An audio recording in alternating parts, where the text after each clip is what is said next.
Can you afford to exit?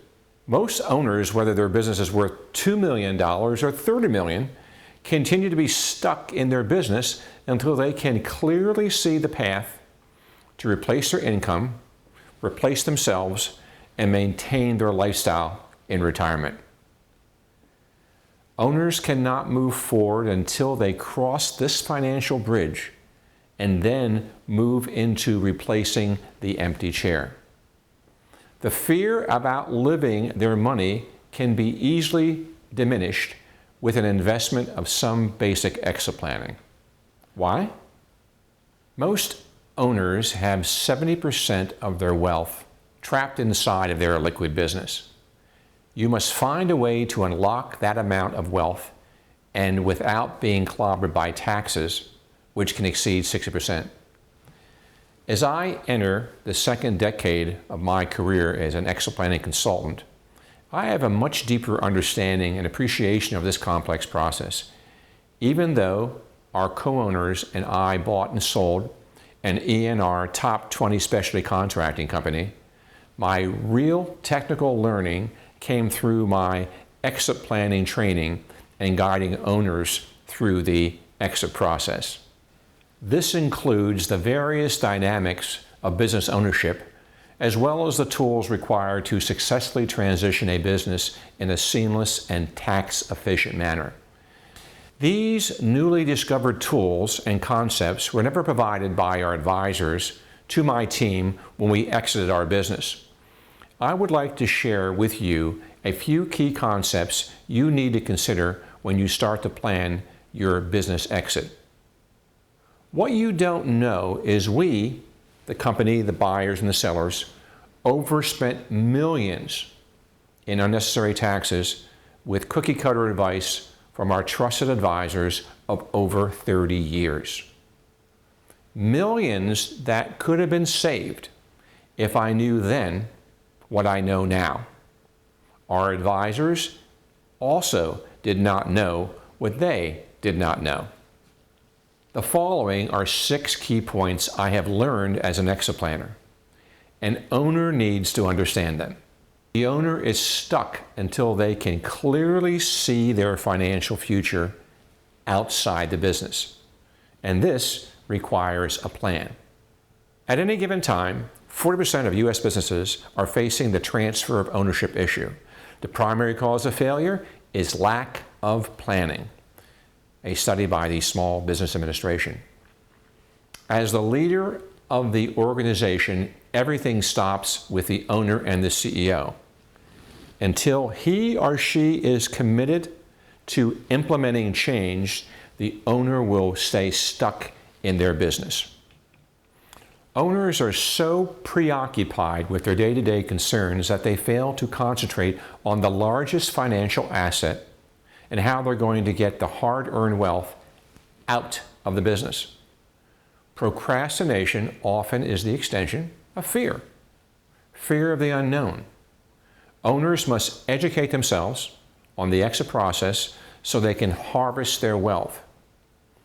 You do not want to fall victim to the statistical 70% failure rate of owners who never sell or transfer their business and settle for a 10% liquidation value for their company.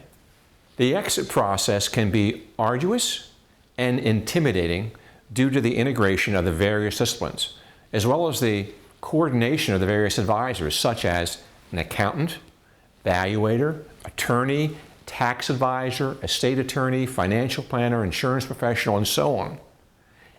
And there are mixed messages and uncoordinated advice from all the different towers. The purpose of an exit plan is to formulate a plan, much like an architect constructs a specification and blueprint, incorporating all the disciplines necessary to provide the owner and his advisors with clarity and centralized, coordinated understanding of the task at hand. The final plan coordinates all the moving parts and moves the owner out of the business in a harmonious and tax-efficient manner and meets his business, personal, and financial goals. Good planning should allow the owner to utilize the many tools that can provide options that closely support their goals by increasing cash flow, asset protection, while reducing the tax burden during this process. Can I maintain my lifestyle in retirement? One of the biggest obstacles in getting owners to begin the exit planning process is the fear of outliving their money. Exit planning begins with establishing the number. This number represents the amount of liquid assets needed from the company to generate enough money that will replace the owner's lost income from leaving the business. The first step is to complete a valuation of the company to determine its worth. The second step is to inventory the owner's personal and financial wealth to determine assets outside the business. This shortage is then measured against the value of the business and the net proceeds the owner can expect to realize from his chosen exit. If there is a shortage, then the value of the business needs to be increased and to implement tax-efficient saving plans while in control of the business, or the business owner must adjust his or her post-exit lifestyle.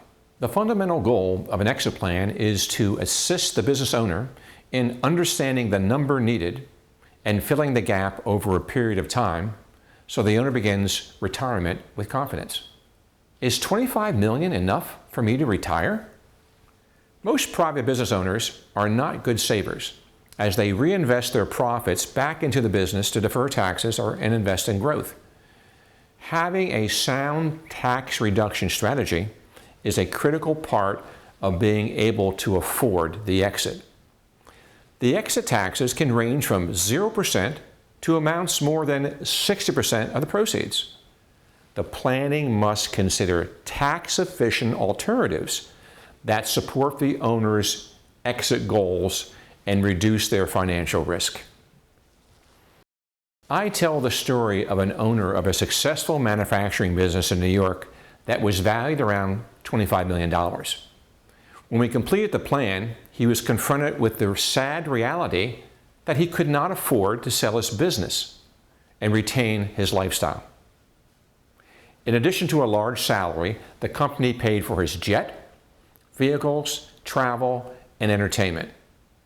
He was on his third wife, 3 homes, and stuck because his lifestyle could not be replaced by the sale, which leads to my next point. Time is your best friend during the exit. I have come to learn that exit planning is a process, not an event that occurs after we deliver the plan. It is a complicated coordination of many moving parts that usually take several years to implement. The writing of the plan can take from 5 to 8 months to compile, and the delivery is just the beginning of the process. Usually, the plan is implemented within a year, but we have had plans that have taken over 3 years due to the restructuring, determining and training of the succession team buyers, and saving more money while in control of the company. A critical time consideration is whether the owner can utilize all the favorable tax-saving vehicles that can help leverage the money needed in retirement and supplement the sale or transfer. There are numerous tools that can be implemented in an exit strategy, including retirement plans, investments, trust, and insurance vehicles, which will allow Uncle Sam to subsidize the exit. Each exit is unique and therefore needs to be tailored to an individual owner's goals. Time and compounding is an owner's best friend with investments that can leverage the exit and increase savings for retirement. Both the owner and the company must be prepared for the exit. Once the plan and buyers are determined, then the obvious time consumer is succession and replacing the empty chair. It takes time to move senior management into leadership and to replace the CEO. Managers need this time and independence to experience the scars and bruises of running the business independent of the owner.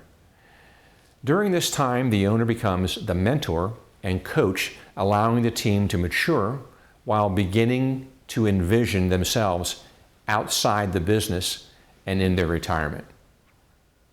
Once the management team gets momentum, then the next level of growth is embracing leadership, thinking like owners and always putting the company first. Making a mountain out of a molehill.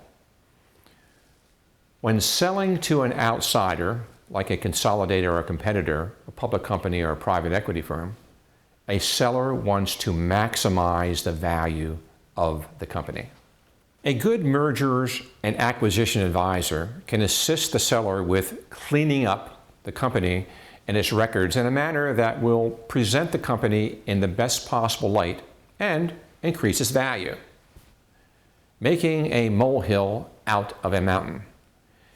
It seems counterintuitive to reduce the value of a company in a sale, but that is how it works with many internal sales, like a manage and buyout.